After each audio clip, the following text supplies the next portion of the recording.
Sa pagsisimula ng taong ito, maraming mga bagong motorcycle scooter ang inilabas ng iba't ibang mga branch sa iba't ibang bansa, na unti-unti nang dinadala ngayon sa Pilipinas kagaya na lamang ng kararating lang na bagong Yamaha INMAX Turbo 2025 model. Hindi pa man masyadong nasisilayan ng marami ang bagong modelong ito, ay may mga bagong motorsiklo pang inilabas ngayong taon ng iba't ibang mga brand na mas maganda pa raw sa Yamaha INMAX, at yan ang isa-isahin natin ngayon. Ang mga motorsiklo na siguradong mapapabilib ka na lang sa ganda ng mga format, mga katangian na dinadala ng mga ito kasama ang mga kabuang presyo ay alamin natin. Pero bago yan, syempre, kung bago ka pa lamang po dito sa ating channel, ay huwag kalimutang pindutin ang subscribe button pati na ang notification bell para naman ma-update kita lagi sa ating latest video upload. SWAYIM DRJBT Version 3 2025 model. Nakilala ang SWAYIM, isang Taiwanese motorcycle brand na nagdadala sa Pilipinas ng mga makabagong motor na may mga modernong gamit at sarili nitong estilo. Ang manufacturer ang isa sa mga pinagkakatiwalaang brand ng ibang mga motorcycle enthusiast na naghahanap ng hindi lamang sa matibay, maporma din na klase at mas kumpleto pa sa gamit. Ang bagong motor na ito ang ikatlong bersyon simula nang ipinakilala ang pangalawang bersyon nito noong year 2022. Napaka-unique ng disenyo nito kung ikukumpara sa marami, maging sa unang bersyon nito. Pero nagdadala pa rin ng modelo ng mas makabago at modernong teknolohiya, gaya ng LED projector type na headlamp na ipinares sa kakaibang disenyo nito na parang out of this world.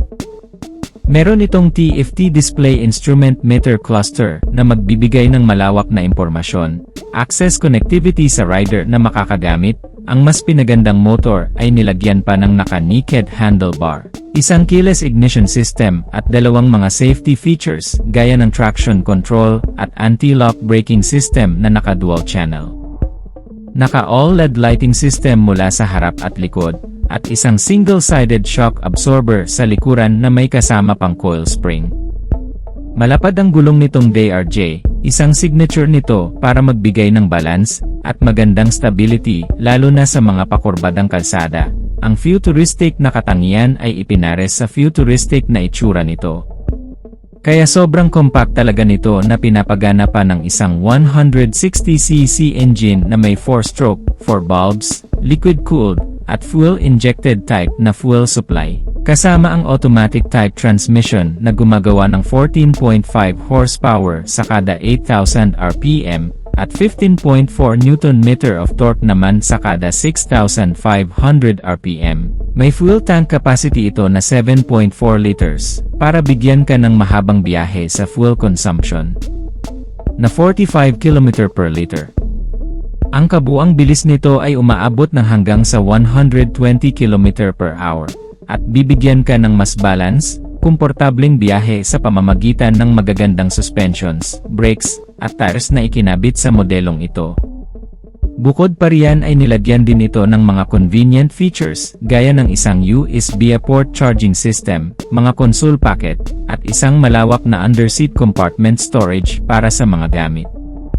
Itong bagong SWAYIM DRJBT version 3 ay may kabuwang seating height na 803mm, wheelbase size na 1,380mm, at tumitimbang ng 135 kg.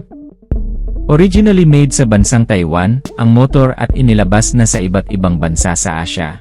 Inaasahang makarating din sa Pilipinas itong bagong DRJBT version 3 na nagre-range sa estimated price mula sa 125,000 hanggang sa 160,000 pesos.